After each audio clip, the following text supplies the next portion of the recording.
Yep. Super proud of the comeback win. Proud of the guys for their grit and their resiliency. A lot of reasons why it happened. But before I get to that, just want to thank our fans that came today. It was hot, and for you guys to sit in that sun and cheer for us the way you did means a lot to our players and our staff. So thank you for your loyalty and noon kick on top of it. I know that's not easy for a lot of you that travel into Raleigh, so thank you. And it's great to be 2-0. And another great, crazy finish, and you got to make a play. And sometimes you don't know who it's going to be. It's awesome when it's a senior. I told the guys in the locker room, was really proud of Kean for making that. It was a key play in the game at the end. Offensively, played really well. We had 0 turnovers on offense. We only had 1 penalty as a team the entire game. And so we didn't beat ourselves that way, and we were able to be productive moving the football. We were 100% in the red zone scoring points, had explosive plays. Our run game, rushing for 200 yards. I thought Hollywood was really in a good groove. The O-line and tight ends and receivers did a good job blocking. Defensively, it was a much better second half. I thought our first half was pretty bad and gave up 24 points, a lot of untouched runs, uncovered guys. We just didn't play well, and so we got things to work on. I was proud of them in the second half, only gave up 1 score. And offensively, we scored in every possession but 1.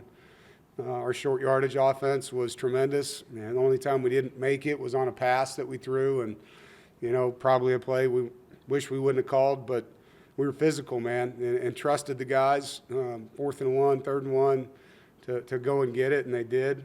And obviously you can see the faith that we have and will to be in there in a situation like that. So it's great to be 2-0, and we don't get much time here to celebrate. We got to play on Thursday, so we're going to put this one to bed pretty quick.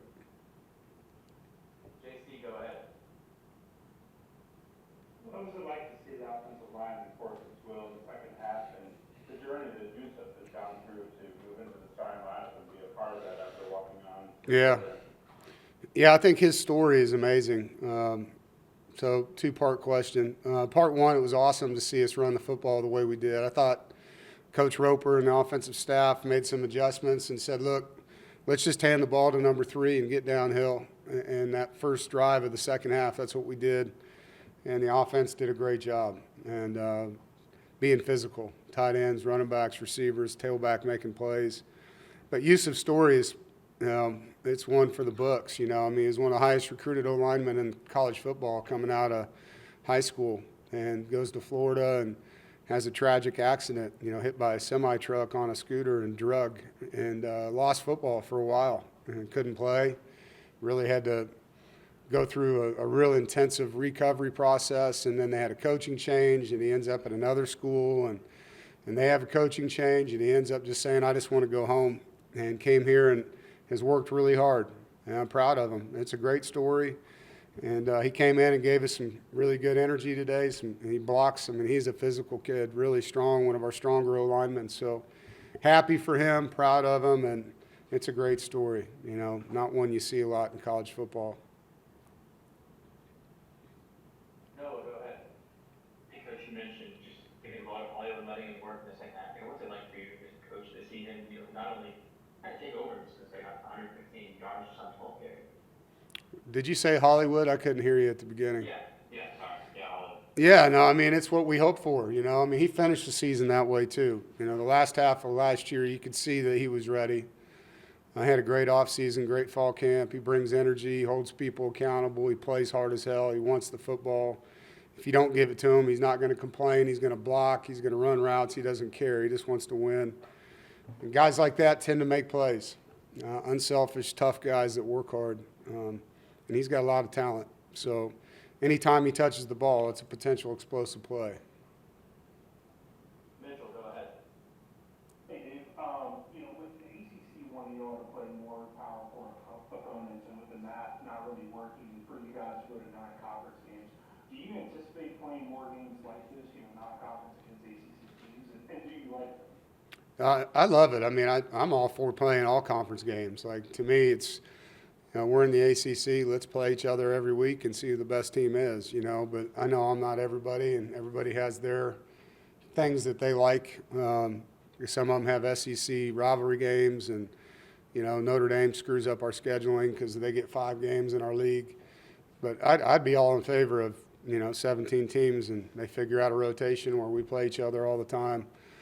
I think nowadays, if you have a goal of being a playoff team, you got to play 10 Power 4 games. You got to have strength of schedule. And so it was a no-brainer for me to want to add Virginia because I'd much rather play a regional team than play someone from across the country. It just doesn't make as much sense for fans, for families, and for recruiting. Rob, go ahead. Dave, CJ's expanded his game with the run, and it's not just scampering to avoid. You're calling run plays for him. Could you just speak to that and how much that makes it a better offense? Yeah, I mean, when you can throw the football the way that he can and have the skill around him, but then also make them have to defend his legs, that's tough on defense. It's really hard. And then you're going to add more people in the box when you're worried about quarterback runs. It opens up the things in the air. And so when you can utilize his legs and be smart with it because, you don't want to put more hits on him than you need to. But I thought Kurt called some really good QB runs in the game. CJ made some plays on his own. Obviously, the second touchdown run was a scramble. But having that extra element changes how you have to defend us on offense. And so it's great to see his confidence in that. One more. Go ahead. Last one. Yeah, Dave, 2 straight games go right down the wire. You win both those games. What does that say about your team and how can you Yeah, I think it's a team that understands who NC State is. It's grit, This team has grit. It's in our DNA. And we train in chaos, We look forward to tough situations here.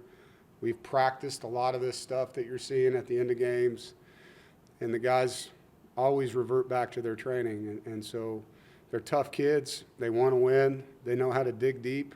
And we've trained them well in those situations. And so it's a combination of things along with the identity of our program. It's hard, tough together. And if you're going to be on this football team, you got to have that kind of resiliency in you. So I'm proud of the leadership guys on our team because they're demanding that from each other as well. Thank you, guys. Go Pack.